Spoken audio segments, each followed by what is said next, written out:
Bonjour tout le monde. Aujourd'hui, on continue l'exploration commencée la dernière fois sur les cycles de l'or. Si vous avez raté la vidéo, je vous mets le lien en description. J'accueille aujourd'hui Arnaud Fonrouge. Bonjour Arnaud. Bonjour. Tu es investisseur et coach financier. Tu accompagnes notamment des investisseurs multimillionnaires et on va explorer avec toi des stratégies assez avancées qui utilisent l'or.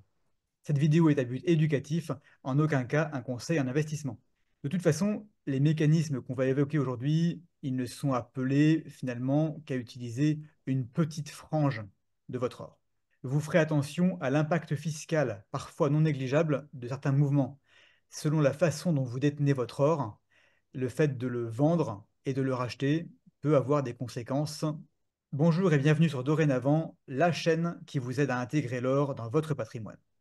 La dernière fois, on a bien compris les cycles de l'or.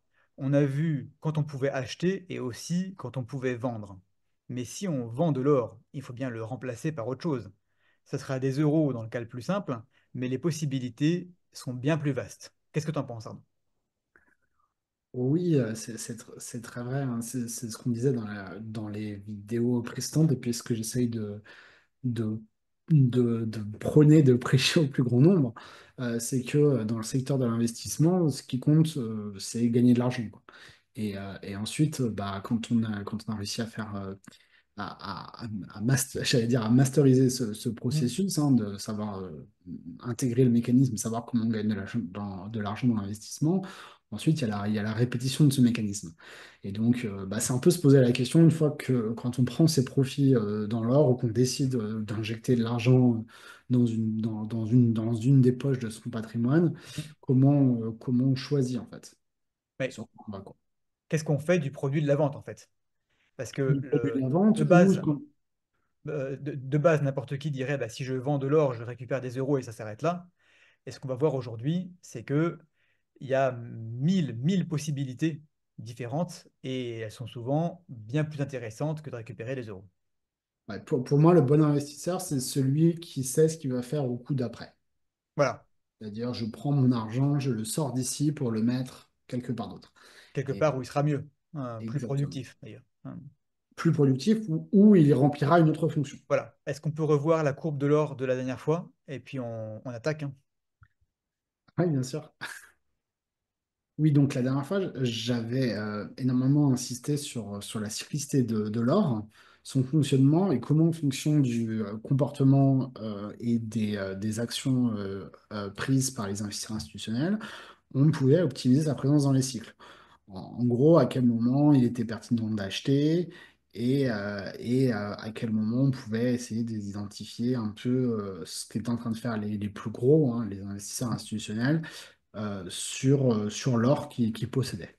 Euh, et donc, c'était ce graphique-là que je vous avais présenté où on essayait d'identifier au mieux les périodes d'achat qui étaient ici et qui étaient souvent des périodes consécutives à des périodes de baisse intéressantes. Mm.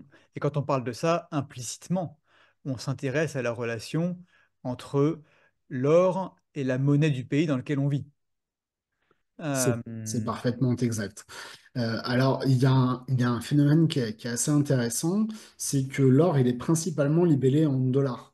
Donc, oui. bah, nous, on n'est pas dans un pays qui a bon le dollar comme monnaie, mais le monde en général utilise le dollar comme monnaie de référence. D'ailleurs, Étudier la force de l'or par rapport à celle du dollar, c'est très intéressant, puisque c'est en dollars que sont exécutés la majorité des volumes.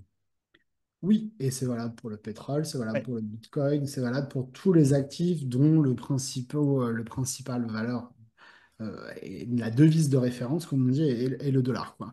Et si vous voulez d'ailleurs regarder la force du dollar, il y a un indicateur qui s'appelle, ou une valeur qui s'appelle le DXY, le DXY en anglais. Je l'ai toujours sur toutes mes watchlists ici. Le DXY en anglais, c'est la force du dollar par rapport à un panier de devises de référence. En gros, quand on regarde le DXY, on regarde comment se comporte le dollar par rapport aux principales autres devises du monde, de C'est la la Terre. courbe qui est rose sur le graphique actuellement. Et du coup, l'échelle à été, elle est droite, elle est passée en pourcentage. C'est-à-dire que on voit le pourcentage de performance. C'est-à-dire que on voit le pourcentage de performance. Et du coup, l'échelle à droite, elle est passée en pourcentage. C'est-à-dire que on voit le pourcentage de performance. Et du coup, l'échelle à droite, elle est passée en pourcentage. C'est-à-dire que on voit le pourcentage de performance depuis la date qui est à la gauche de l'écran jusqu'à maintenant. Ouais, exactement. Alors ça veut dire plusieurs choses. Ça veut dire que déjà, le dollar dans le temps euh, euh, fait preuve d'une certaine force par rapport aux autres devises. Donc Oui, là, quand on voit un plus 29%, ça veut dire que, bah, je sais pas, on regardait quoi, depuis 2012 quand même, donc ça va faire à peu près une 13-15 ans, bah, chaque année, le dollar, il se renforce de 1 à 2 points par rapport aux autres devises de référence. Donc ça, c'est intéressant. Ça veut dire que dans ces moments-là, déjà, si on avait conservé son argent en dollars, plutôt que dans certaines autres devises nationales, je sais pas, je pense à l'euro, l'euro notamment, oui, hein, puisque l'euro l'euro est notamment. la Ouais. principale des devises contre lequel est comparé le dollar. Ouais, c'est l'euro, ouais, effectivement. Et puis, il y a aussi la livre britannique, il y a eu une baisse de Oui. la livre britannique avec le Brexit, tout ça, tout ça, tout ça. Mais donc c'est intéressant. Et puis, surtout, on voit, et c'est ça que je voulais vous montrer, que quand il y avait un renforcement du dollar par rapport aux autres devises, bah, il y avait des fois une baisse de l'or, une baisse du cours de l'or par rapport au dollar. Pourquoi? Bah, parce qu'en fait, les investisseurs institutionnels, ils considèrent l'or comme un actif et ils considèrent le dollar comme des liquidités. Et Mm. si le dollar monte, en fait, bah, il vaut mieux avoir son argent en dollars qu'en or, quoi, puisque Mm. et il est en liquidité et en plus il est en train de gagner de la force. Par contre, à l'inverse, les moments où le dollar va baisser, la force du dollar va baisser, bah, ils vont chercher ce qu'ils appellent des valeurs refuges. Mm. Et dans les valeurs refuges, il y a l'or, qui est notamment une devise qui est considérée comme une devise de réserve. On va Et avec la avoir. courbe affichée comme ça, on voit bien la corrélation inverse qu'il y a. Une corrélation, c'est quand deux choses évoluent en même temps. Si l'une monte, alors l'autre monte en même temps. Si la première baisse, la deuxième baisse en même temps. Il y a des valeurs qui sont non corrélées. En gros, les mouvements sont un petit peu aléatoires. Et il y a des valeurs qui sont corrélées inversement, c'est-à-dire que quand l'une monte, l'autre descend. Et j'ai l'impression que c'est le cas ici. Oui, alors c'est pas toujours le cas, il y a des exceptions, hein, et c'est justement d'ailleurs ces moments-là où ça va se croiser, où on va avoir des comportements similaires, quoi. Mais sinon, effectivement, on peut identifier des extrêmes comme ça. C'est quand on superpose les deux courbes, on peut dire qu'il y a un genre d'œil, on peut dire qu'il y a un œil ici, Oui. où on voit un extrême entre les deux. Et bien en fait, ces extrêmes-là, bah, si vous êtes capable, vous, de les identifier, c'est potentiellement les meilleurs moments où on va pouvoir faire de l'arbitrage, qu'on appelle de l'arbitrage, Oui. c'est-à-dire se séparer d'un actif pour aller dans un autre actif. Se séparer peut-être partiellement, hein, on est d'accord. Il n'est pas forcément question de vendre entièrement un actif pour acheter entièrement le deuxième. Tout doit rester cohérent avec vos objectifs. Et vu qu'on parle d'or, il sera, je pense, très rarement question pour vous de vendre tout votre or pour acheter du dollar à la place. Mais si vous identifiez un moment où le dollar est particulièrement fort et donc probablement l'or particulièrement bas, eh ben, ça peut être une bonne idée de vendre les dollars que vous aviez et d'acheter de l'or à ce moment-là. Et à un autre moment, peut-être maintenant, par exemple, au moment où on enregistre la vidéo, de faire l'inverse. Est-ce qu'on peut avoir une idée des pourcentages que représentent ces espèces d'effets ciseaux? Oui, bien sûr. Et d'ailleurs, je vais le montrer avec la bourse après, si tu veux. Mais ce qui est intéressant, c'est de se dire que bah, quand je suis capable de superposer des courbes entre elles, comme ça, qui mécaniquement sont amenées à s'écarter, puis à se recroiser, Puis à se réécarter, puis à se réécarter, puis à se recroiser, voire à se croiser un jour. voire à se croiser, exactement, comme ici, là. Si je suis capable d'identifier des extrêmes, alors j'identifierai des opportunités d'arbitrage. Alors, c'est pas, t'as raison quand tu dis il faut que ça remplisse un objectif personnel, hein. Si on le fait, c'est c'est pour gagner de l'argent, hein. Et donc, quand on identifie ces extrêmes, on dira, bon, bah voilà, à ce moment-là où le dollar est très fort et l'or est faible, je vais vendre mes dollars pour acheter de l'or. Donc là, en fait, ça correspond à une seule Hmm. opération. Enfin, ça dépend si on est plutôt en dollars ou plutôt en euros. Moi, les gens qui me connaissent savent que j'ai un profil très, très international et que je prône le fait qu'il faut posséder plusieurs devises, etc. Et donc, bah, tout simplement, là, je vais trouver un delta. Donc là, il y a une trentaine de points. Et puis ensuite, quand les courbes vont se recroiser, bah, à ce moment-là, je pourrais faire un arbitrage inverse soit au recroissement des courbes, soit à un nouvel extrême qui arrive dans l'autre sens. Ouais. Et là, par contre, on peut récupérer ensuite le pourcentage dans l'autre sens. Voilà. Donc, l'idée, c'est de se dire que euh, on peut toujours agir de façon indifférenciée sur les marchés, mais si on décide de faire des arbitrages plus précis en termes de temporalité et en termes d'amplitude des mouvements, on est dans la logique de cycle, hein, Mm. que j'expliquais la dernière fois, et bien, à ce moment-là, on va pouvoir venir capter des gros deltas, hein, des gros deltas de points. Et c'est dans ces moments-là, quand on est capable d'identifier des extrêmes, et qu'ensuite la force relative part dans l'autre sens, qu'on fait les plus gros gains en termes de pourcentage sur... J'apporte deux précisions. Il y a une phrase que tu as prononcée qui pouvait peut-être induire en confusion. Notre objectif ici sur la chaîne, c'est d'abord de remplir nos objectifs, et d'ailleurs pour tout le monde, hein, ça devrait être pour tout le monde, c'est de remplir nos objectifs personnels. Si on a de l'or pour se protéger contre quelque chose de particulier, alors notre objectif n'est pas de gagner le maximum d'argent possible, mais bien d'assurer en premier cette fonction de protection. Et donc si jamais on se met à appliquer les stratégies dont on va parler aujourd'hui, eh bien ce n'est que dans la mesure où ça ne met pas en péril nos objectifs personnels.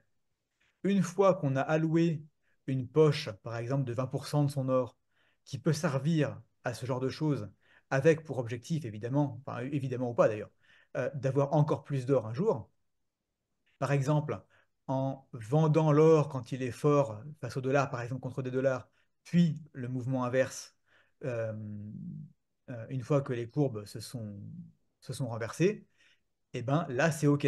Par contre, vendre tout son or alors qu'on l'avait accumulé pour d'autres raisons, dans l'espoir de gagner 30 ou 40%, ce n'est pas, une, ce n'est pas une bonne, ce n'est pas un bon comportement d'investisseur.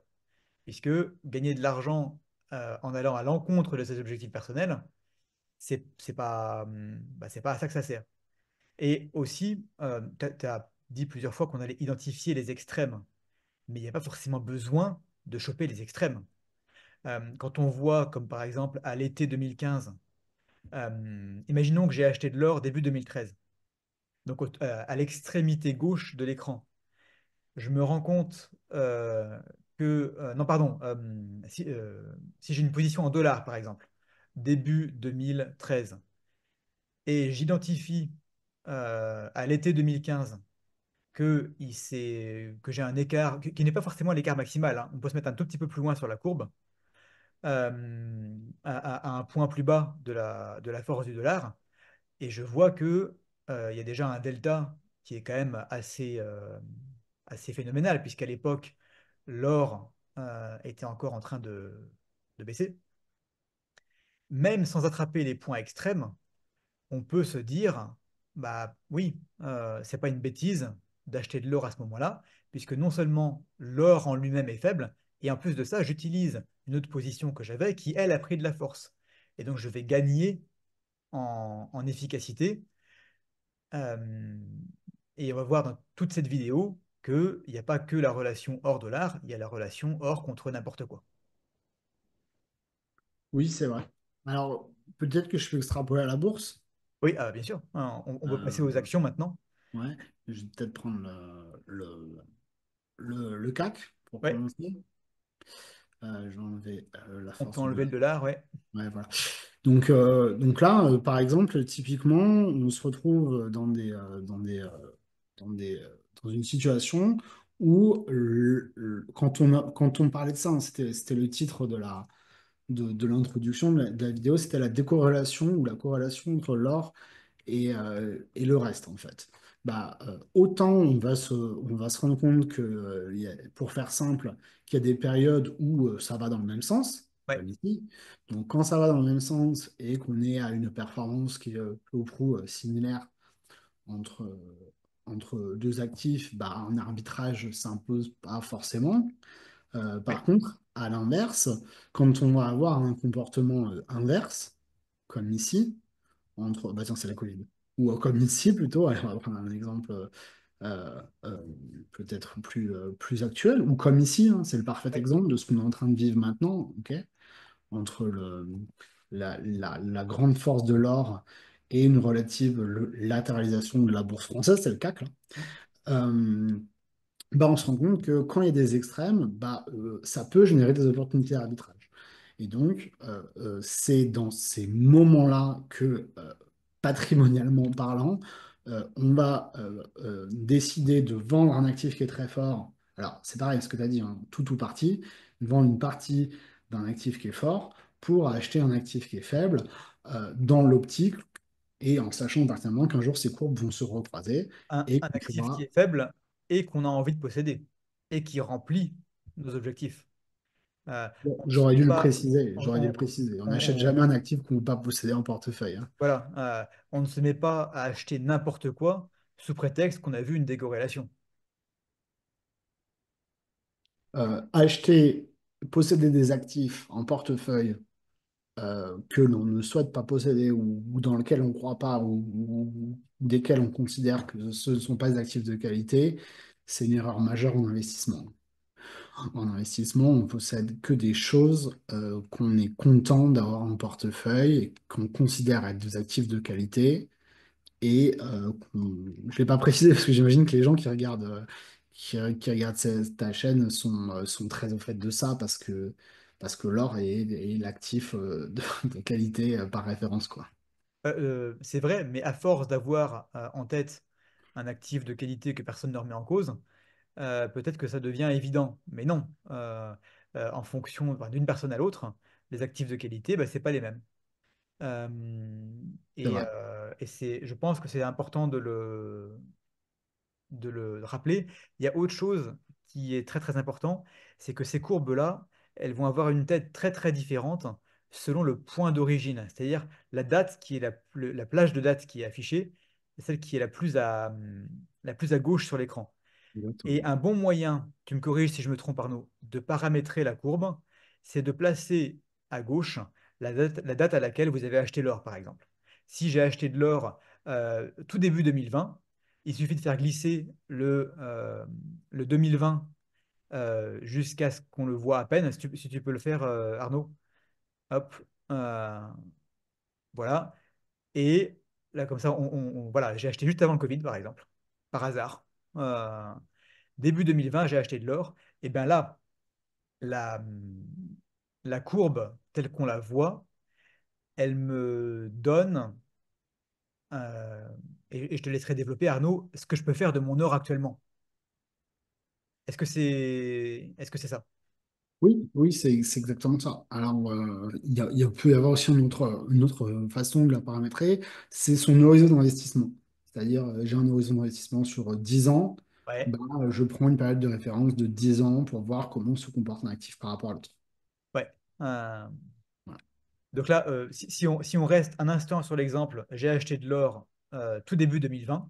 Ouais, On peut voir que courant 2020, hein, en arrivant à l'automne, il y avait une belle opportunité après que l'or ait récupéré de sa chute initiale pendant vraiment le début du Covid.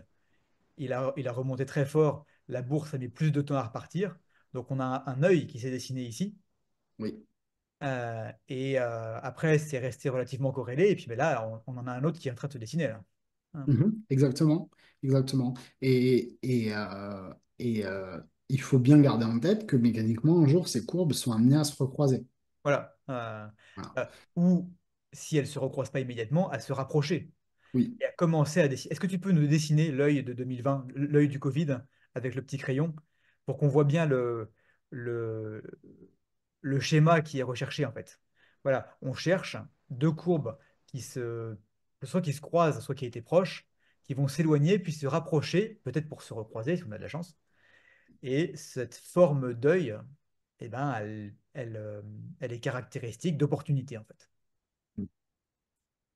ce mot, il est central, le mot d'opportunité, parce qu'en fait, la question qu'on se pose quand on fait un arbitrage comme ça, c'est est-ce qu'il n'y a pas un endroit, un meilleur endroit pour mettre mon argent? Voilà, Et la réponse à si on n'a pas, bah, on le laisse où il est, quoi. exactement. Et si on rate une opportunité, c'est pas grave, on s'en fout.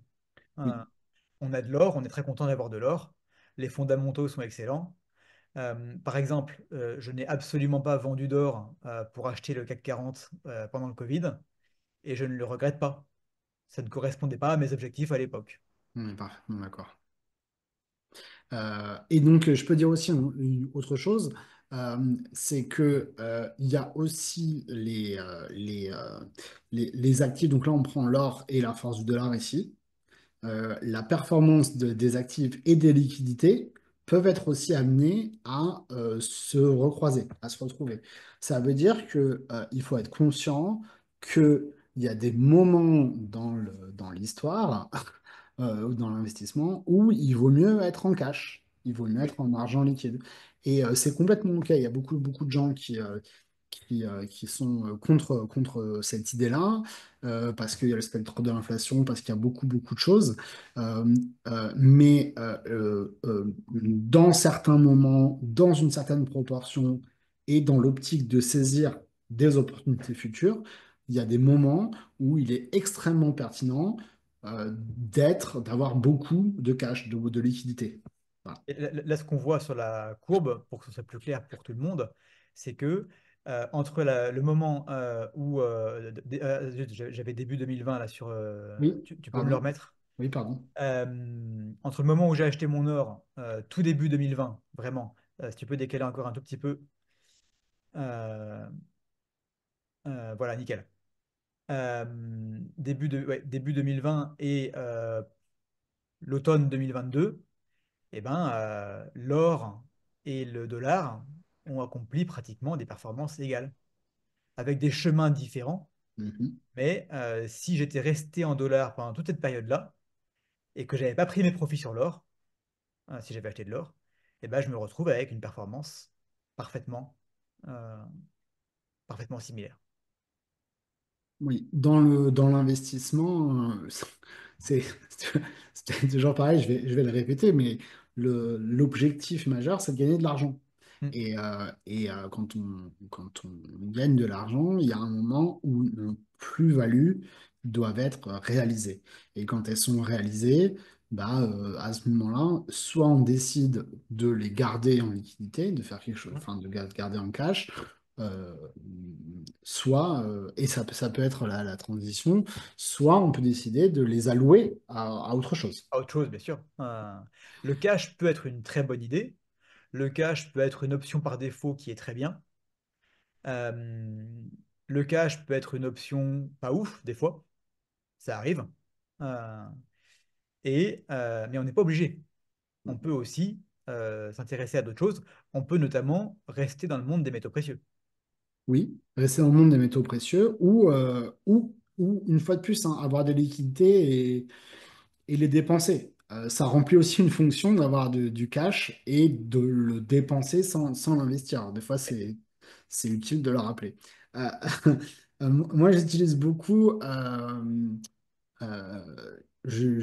j'utilise beaucoup la force relative, là, c'est ce que je suis en train de vous montrer, c'est-à-dire comparer la performance de plusieurs actifs entre eux sur une période de référence, Mm, euh, pour savoir, quand j'ai du cash justement, ou alors quand je viens de vendre mon or ou un autre, ou quelque mm. chose d'autre, dans quoi l'allouer.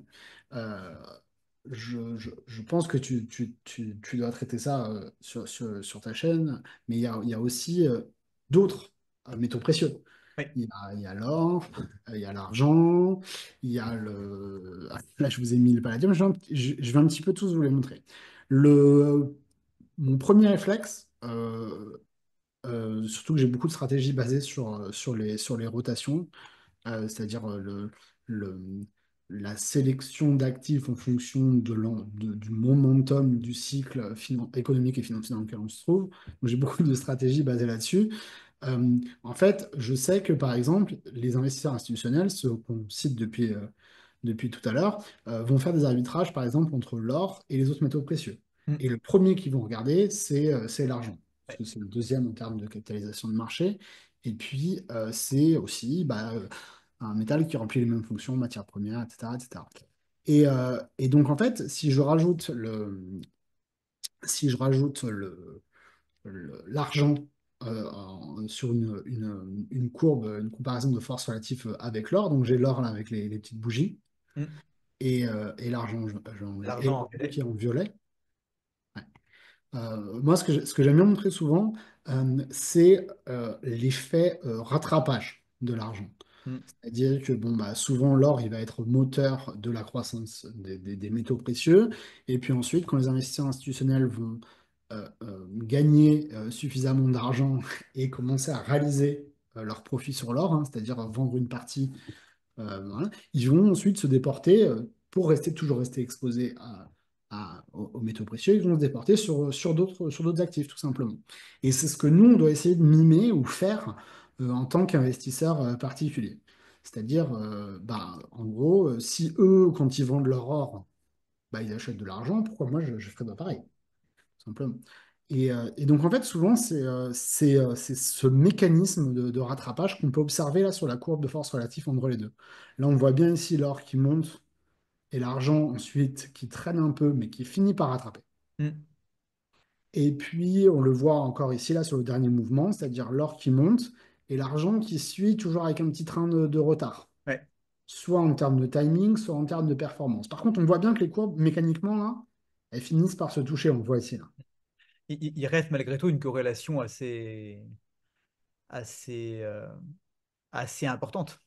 Il y a une corrélation très importante, mais il y a aussi un petit différentiel de temporalité dans les cycles dont on peut venir se nourrir, nous, en tant qu'investisseurs. Et donc, si par exemple, quand on commence à travailler sur la force relative, comme je viens de le montrer, bah, on vend son or ici pour acheter de l'argent ici, par exemple, Hmm. bah, derrière, on va pouvoir encaisser ce différentiel et se nourrir de l'effet rattrapage de l'argent. Donc, pour vous dire, en ce moment, c'est un petit peu ce que je fais sur cette période-là. J'ai déchargé un petit peu d'or pour me positionner sur un petit peu d'argent. Hmm. Voilà. Je pense que mécaniquement, à un moment, ces courbes là vont se recroiser, quoi.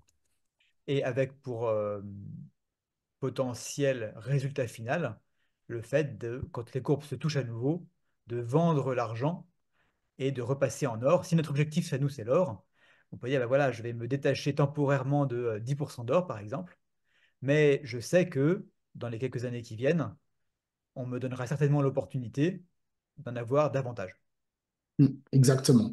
Et puis, il y a aussi cet objectif de diversification qui fait que, bah, au lieu d'avoir un actif, on a deux types d'actifs Oui. différents. Et je pense que tu Toute dois proportion traiter gardée, bien les... sûr, hein. Si l'objectif principal, c'est l'or, on doit garder la majorité en or et on vient se diversifier pour aller chercher des opportunités. Parce que par définition, si on reste en or, eh ben, on va subir l'or. L'or, il va monter, il va descendre. Et si on est chargé dedans à 100%, eh ben, on va suivre le train tel qu'il nous conduit. Si on a deux actifs, si on a l'or et l'argent, eh ben, on va pouvoir tirer profit des décorrélations temporaires entre les deux. Si on a trois actifs, on a le choix, et si on en a 20, eh ben, on a encore plus le choix. Ouais, c'est exactement ça. Il y a un autre moyen, peut-être que je peux mettre, c'est le gold-silver ratio. Oui. Il y a un autre moyen aussi de se nourrir de la décorrélation entre l'or et l'argent, c'est ce qu'on appelle le gold-silver ratio. Le gold-silver ratio, c'est tout simplement le ratio le facteur multiplicateur entre le prix de l'once d'or et le prix de l'once d'argent. Mm.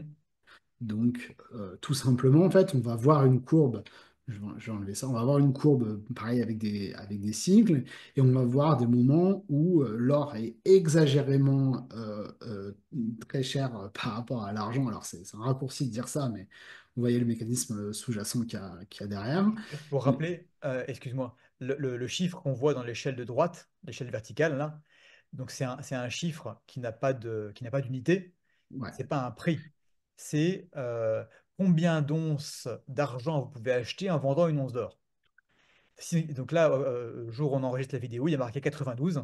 Donc ça veut dire qu'en vendant, alors, bien sûr, exception, enfin, si on néglige les frais les commissions des intermédiaires et si on néglige les impôts, si on part uniquement sur le cours, eh ben, en vendant une once d'or, vous pouvez acheter 92 onces d'argent et inversement, il faut avoir 92 onces d'argent pour pouvoir acheter une once d'or. C'est un chiffre, 92, qui est historiquement relativement élevé et ça peut nous dire des choses, ça.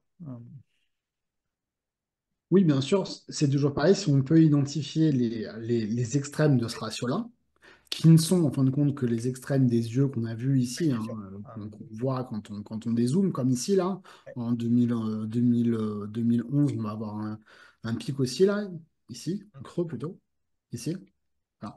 Donc, si on est capable d'identifier ces extrêmes-là, on va pouvoir faire des arbitrages entre l'or et l'argent. Si je rajoute un indicateur de tendance comme le super trend que moi j'ai rajouté ici, qui est en fait marque le caractère plutôt haussier ou baissier de la tendance de l'actif qu'on est en train d'analyser en analyse technique. Je vous laisse aller l'étudier, cet indicateur, si vous voulez. Et bien en fait, on se retrouve avec un œil et un sel. Et moi, c'est un petit peu ça que je regarde quand j'ai de l'argent, quand je décide de faire une allocation métaux précieux. Je sais pas, si j'ai X mille euros à acheter en métaux précieux, est-ce que je vais plutôt les acheter en or ou en argent? Oui, Je regarde ce ratio-là et tout simplement, je choisis celui qui a, on va dire, le meilleur, le momentum. le meilleur. Oui, voilà, c'est lui qui est le moins cher par rapport à l'autre. La force en sa Mm. faveur. Ouais, J'apporte une précision parce que l'indicateur Supertrend, il indique des signaux d'achat en vert et de vente en rouge, mais il est évident que le ratio or-argent ne s'achète pas et ne se vend pas. On pourrait remplacer sur ce graphique-là le mot achat par le mot tendance haussière et le mot vente par tendance baissière. exactement. Voilà. Euh, L'idée, c'est toujours pareil. Est-ce que l'or est plutôt en train de monter par rapport à l'argent ou plutôt en train de ou l'inverse. baisser par rapport à l'argent? Et quand on est et de se nourrir de ce différentiel-là. D'ailleurs, je vais peut-être faire une parenthèse, mais quand on est sur des logiciels d'analyse technique comme ça, on peut créer soi-même ces ratios, hein. Là, il y a le gold-silver ratio, mais on peut faire... Oui, celui-ci, il est déjà tout fait, mais vous pouvez vous créer n'importe lequel en fait. ouais, bien sûr. Euh, Si ça vous dit d'étudier le ratio or-argent divisé par le cours de la roupie indienne, bah, vous pouvez. Ouais. Ou le soja contre le blé, ou des trucs comme ça. Ou le ratio or-soja. Voilà. Il suffit de mettre l'indicateur que vous voulez en premier. Hop. Et voilà. Euh, vous, Voilà. en choisissant le deuxième, Et vous vous avez savez, créé l'indicateur hors soja. Voilà. voilà. Est-ce qu'il vaut mieux rester en or ou est-ce qu'il vaut mieux rentrer du soja? Oui, c'est c'est une grosse parenthèse. Et donc, et toujours pareil, faut que ça nourrisse des objectifs Bien financiers. sûr, si vous n'aimez pas le soja, euh, Voilà. Si vous misez sur un changement des habitudes alimentaires des pays développés, ça peut être un investissement pertinent. Alors, bah, quand on va être comme ça, enfin, quand on va avoir une approche de force relative, on va pouvoir rajouter les actifs qu'on souhaite comparer entre eux. ouais. Donc là, par exemple, on a l'or et l'argent en violet, mais on peut rajouter, qu'est-ce que je peux rajouter? Alors, je ne vais pas mettre le Bitcoin, parce que ça va écraser la courbe. Le palladium, voilà. Je me suis positionné sur du palladium récemment. Le palladium est un métal précieux aussi, et autant l'argent était avec une... Il y a un effet de rattrapage qu'on peut exploiter, mais l'écart est pas ouf. Le palladium est dans une configuration remarquable. Oui, les courbes se sont croisées à ce moment-là. Ouais. Et puis là, on est dans la formation des patterns en œil qu'on peut décrire. Mm. Alors, tout simplement, bah, quand j'ai pris ma décision je parle de moi parce que c'est pas des conseils pour les gens, hein, je Ah parle oui, vraiment de ce que j'ai fait, quoi. on est là pour dire ce qu'on a fait, quoi. Mm. Voilà, voilà. Et c'est toujours pareil, il y a autant de stratégies qu'il y a d'investisseurs, qu'il y a de profils, qu'il y a de tout, hein. Et bien tout simplement, quand j'ai vendu une partie de mon art parce que j'estimais qu'il avait suffisamment monté et qu'il avait rempli mes objectifs personnels et financiers en termes de performance, quoi, Mm. bah, j'ai fait un x2 sur l'or, je suis content, quoi. Mm. La question, c'est où est-ce que je mets cet argent-là, quoi? Est-ce que bah, je le mets dans la bourse, là, comme je vous ai montré tout à l'heure, par exemple avec le CAC 40, ou je pourrais montrer un indice monde? Est-ce que je le mets dans la bourse? Bah, la réponse était non, patrimonialement parlant, j'étais déjà suffisamment exposé à la bourse, donc je n'allais pas me surexposer à la bourse. Est-ce que j'étais Tu en voulais liquide? rester dans les métaux précieux, par exemple. Là, Ouais, tu et en avais le choix l'occurrence, entre l'argent et le palladium, par exemple. exactement. Et là, en l'occurrence, je me suis dit, je vais rester dans les métaux précieux. Et donc, bah, entre l'argent et le palladium, donc quoi, dans quel autre métaux précieux je pouvais investir? Et je me suis rendu compte que bah, l'argent, il y avait toujours cet effet rattrapage, donc j'ai mis un petit peu d'argent. Et puis, le palladium, lui, il était dans cette phase, cette fameuse phase de latéralisation après une période de baisse qu'on peut identifier. Donc, j'ai acheté ça.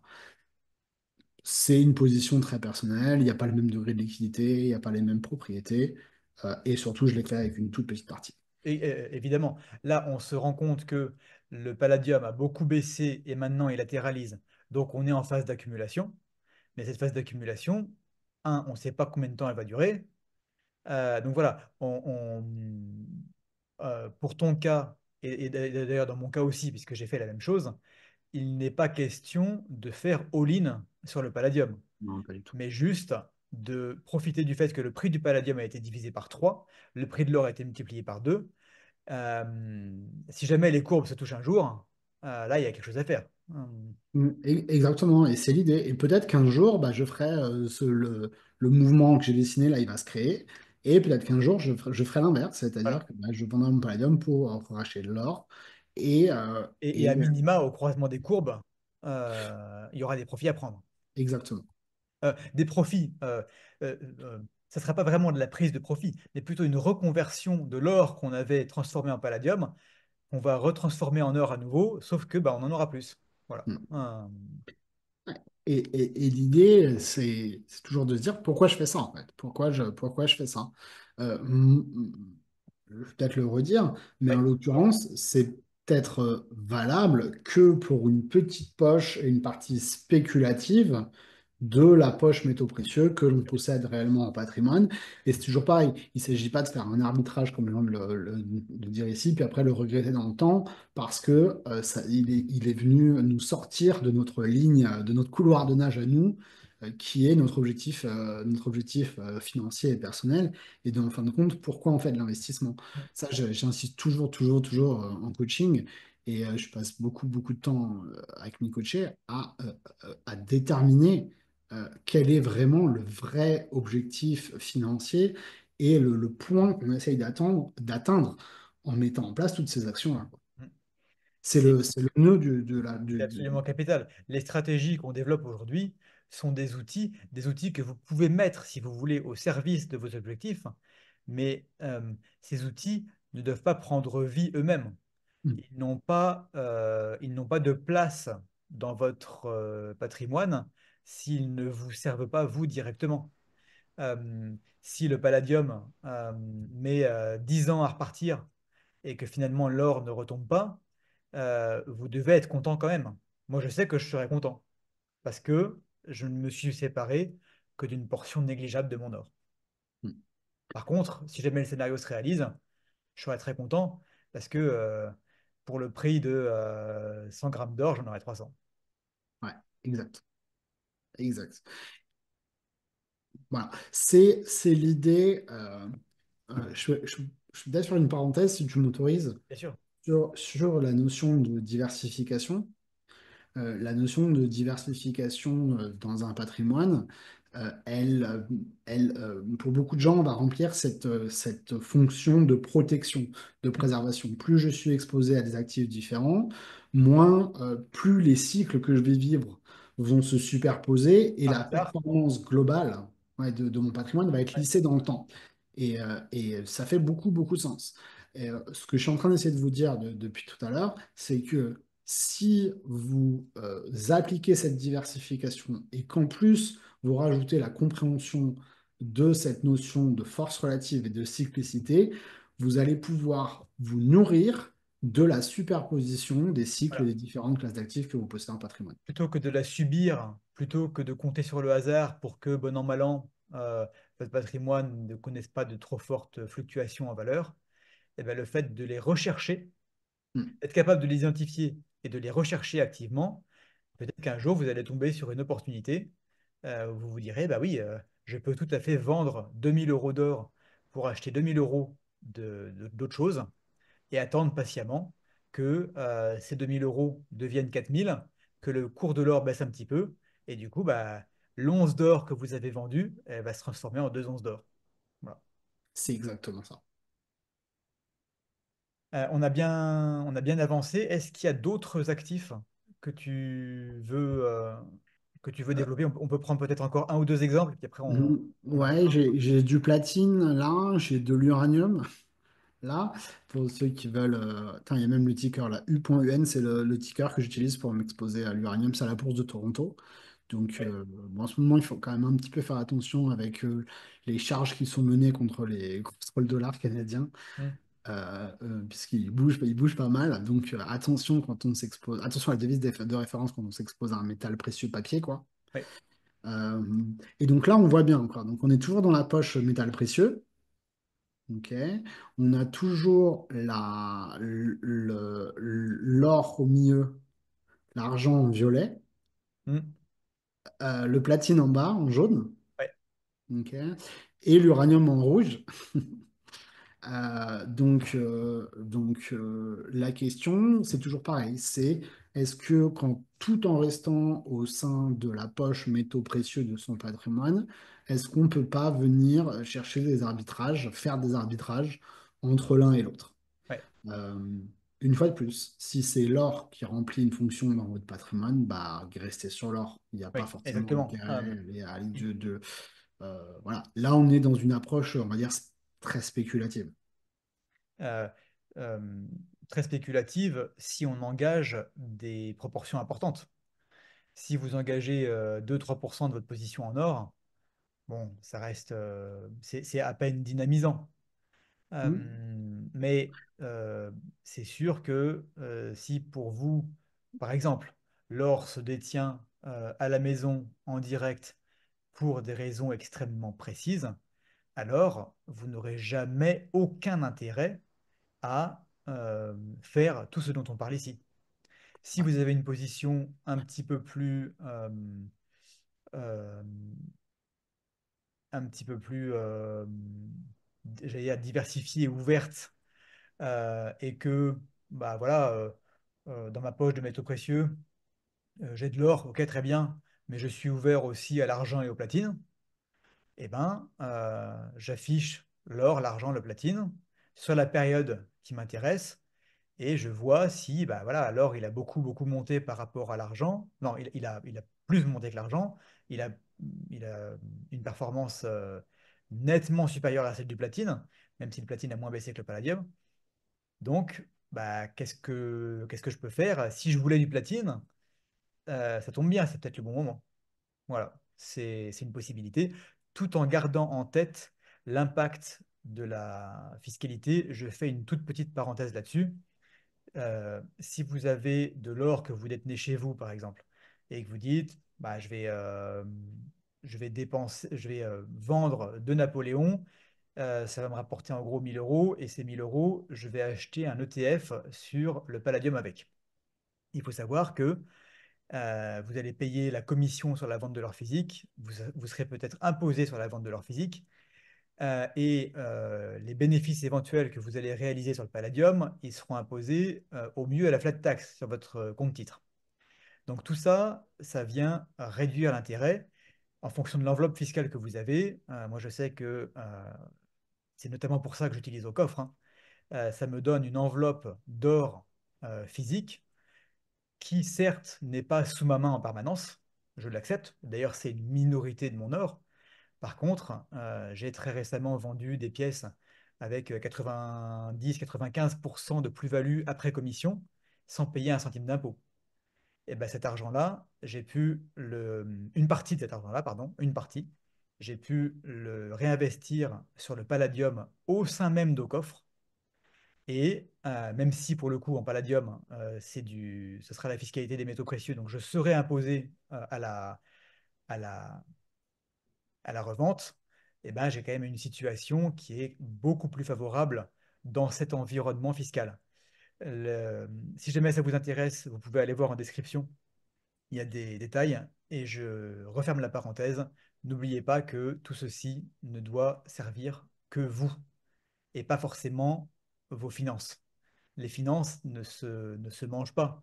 Euh, ce qui compte, c'est d'être heureux en fait. Je suis 100% d'accord avec toi.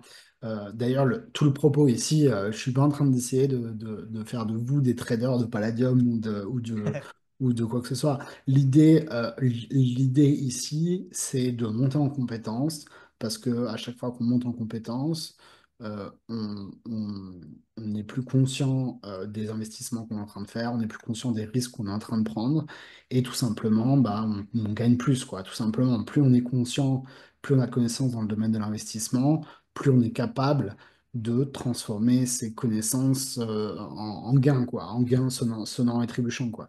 Le cas Donc, échéant. Euh, et dans le pire des cas, eh ben, ça reste des connaissances qui viendront nourrir votre réflexion, votre connaissance du fonctionnement des marchés. Et quand quelque chose arrivera, vous pourrez dire, bah tiens, oui, je sais comment ça marche.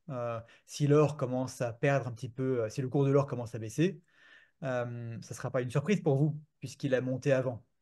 Et de la même façon qu'on est sûr qu'après le soleil, on finira par avoir de la pluie, et inversement, et ben après une hausse, il y aura une baisse.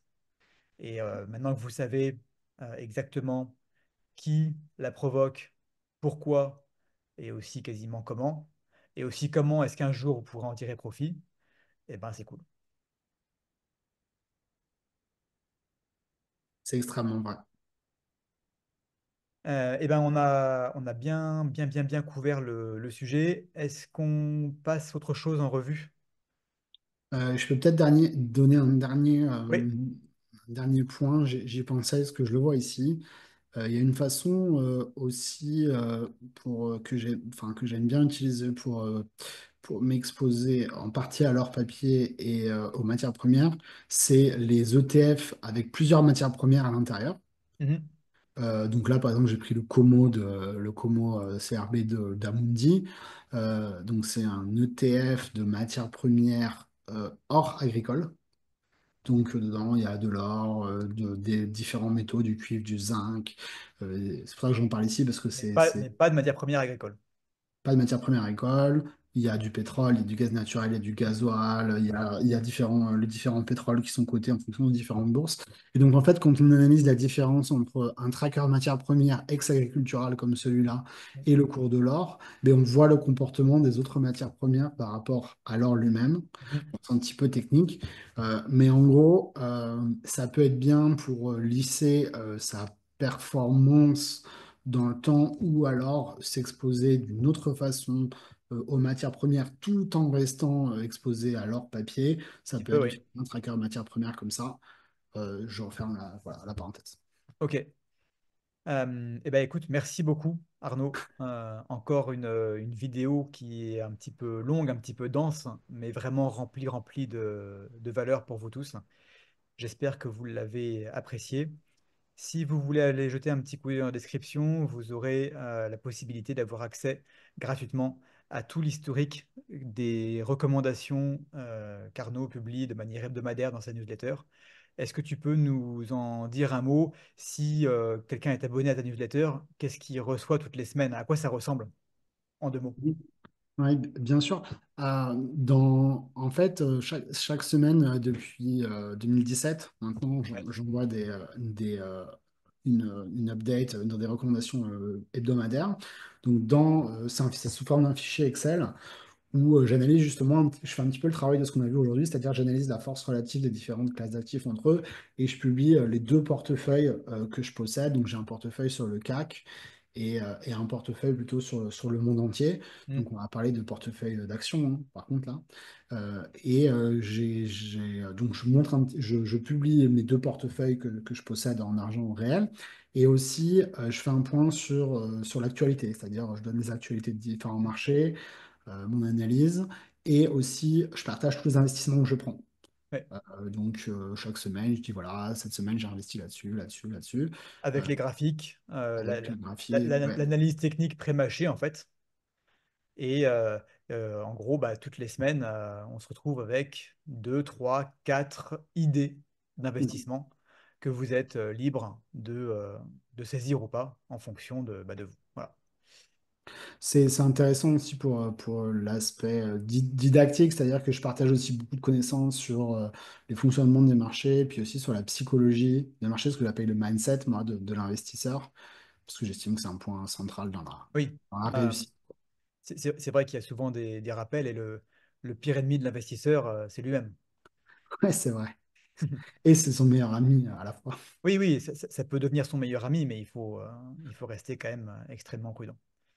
Ouais. Euh, eh ben, merci Arnaud, merci Avec beaucoup pour plaisir, tout avec ça. plaisir. On se retrouve très vite dans la prochaine vidéo. En attendant, soyez prudents dans vos investissements, pardon, mais sans oublier de rester curieux.